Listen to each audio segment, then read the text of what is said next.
The gentlelady yields back. I recognize myself for 5 minutes. Special Counsel Hur, thank you for a number of things. First, thank you for agreeing to testify today. Second, thank you also for sharing your family's story at the beginning of your testimony. It is an extraordinary story of them coming to America.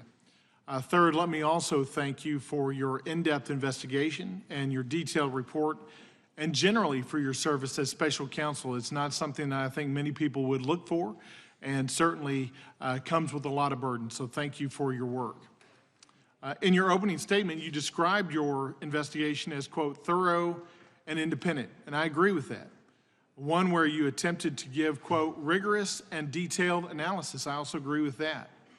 And one where you say you, quote, must show your work, which we very much appreciate today. We don't normally see that. Did I recall your opening statement correctly as it relates to those quotes? Yes, sir, you do. In fact, as part of your investigation, you interviewed about 150 different witnesses. You looked at millions of different documents because you wanted to do a thorough investigation. Isn't that true? Correct. And you did this because you took your investigation extremely seriously and you wanted to reach accurate conclusions, correct? Very much.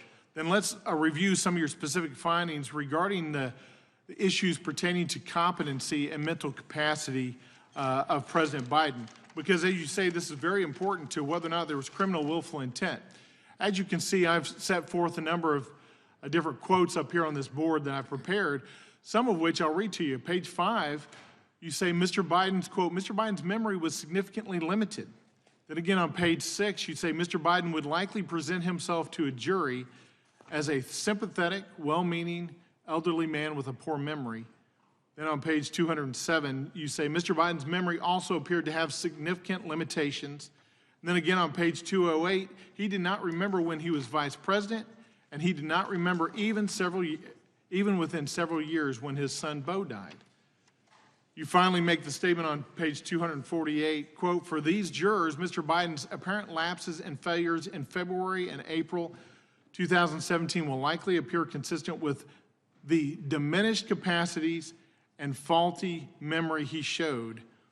Those were astounding conclusions to me, and as I look through those quotes, I have to say I hearken back to my time before Congress. I was a judge, and one of the things that I oversaw was guardianships. And frankly, when I read your conclusions, red flags began to go up in my mind because I oversaw hundreds of guardianships back in Texas. And as I saw your conclusions, I began to wonder, what does the D.C. statute say about guardianships, and how do you define an incapacitated individual in Washington, D.C.? And I want to show you this statute because I presume, are you familiar with the statute at all?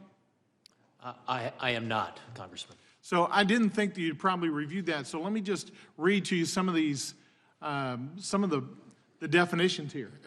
An adult whose ability to receive and evaluate information effectively or to communicate decisions is impaired to such an extent that he or she lacks the capacity to manage all or some of his financial resources. That's the first part of the definition of incapacity, an incapacitated individual under the guardianship statute in the District of Columbia. And quite frankly, I see tons of overlap from what you set forth in your testimony, in your written report, and the definition here. The phrases are almost identical. I would posit that if he cannot manage national top secret resources, I'm not sure how he can manage his personal financial resources.